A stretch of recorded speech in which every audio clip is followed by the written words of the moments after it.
सिद्धार्थ गौतम का बचपन रिचेस और प्रिविलेज से भरा था।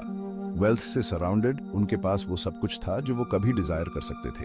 बट इतनी ग्रैंडर के बीच भी उनके हार्ट में एम्प्टीनेस का फीलिंग बना रहता था।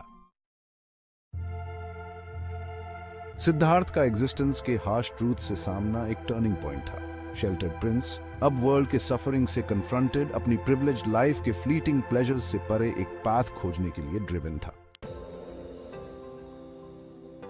सिद्धार्थ की ट्रूथ की क्वेस्ट ने उन्हें अपनी फॉर्मर लाइफ के कंफर्ट से दूर ले जाया। एक्सट्रीम सेल्फ डिनायल के पाथ को अपनाते हुए उन्होंने उन आंसर्स को डिस्कवर करने की होप की जो वो चाहते थे। येट उनके सैक्रिफाइसेस के बावजूद ट्रू एनलाइटनमेंट उनसे दूर रही। सिद्धार्थ को एहसास हुआ कि एक्सट्रीम प्रैक्टिसेस आंसर नहीं है।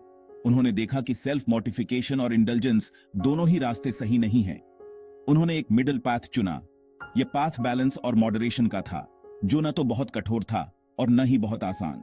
वो एक बोधि ट्री के नीचे बैठ गए, ट्रूथ खोजने के लिए डिटरमिन्ड। उन्होंने प्रण लिया कि जब तक उन्हें एनलाइटमेंट नहीं मिल जाती, वो वहां से नहीं उठेंगे। उन्होंने डीपली मेडिटेट किया, अपने इनर डीमंस का सामना किया। मेडिटेशन के दौरान उन्होंने अपने मन के सभी विकारों को देखा और समझा।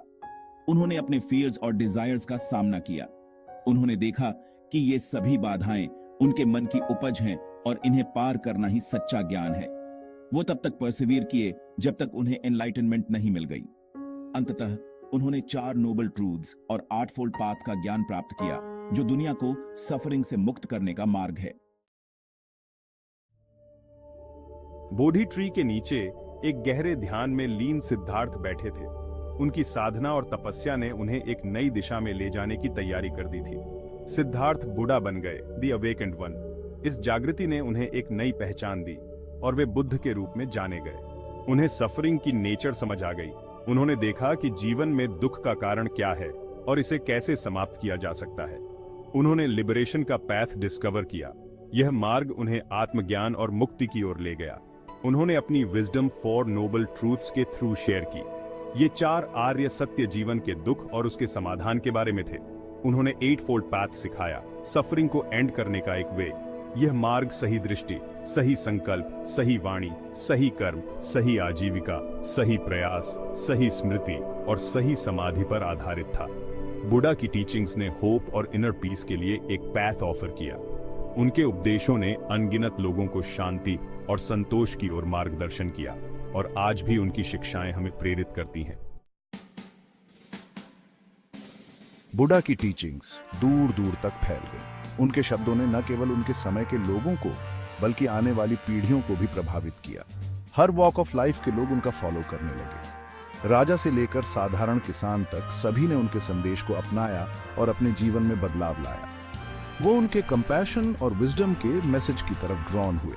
उनकी करुणा और ज्ञान ने लोगों के दिलों में गहरी छाप छोड़ी, जिससे वे अपने जीवन को नए दृष्टिकोण से देखने लगे। बुद्धा की स्टोरी टाइमलेस है। उनके जीवन की घटनाएं और शिक्षाएं आज भी उतनी ही प्रासंगिक हैं जितनी सदियों पहले थी।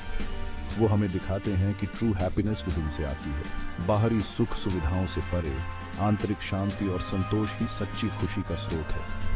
अटैचमेंट को लेट गो करके हम पीस पाते हैं। जब हम अपने मोह और इच्छाओं को छोड़ देते हैं, तभी हमें सच्ची शांति और मुक्ति का अनुभव होता है। बुद्धा की लेगेसी हमें एनलाइटनमेंट और इनर पीस सीख करने के लिए इंस्पायर करती रहती है।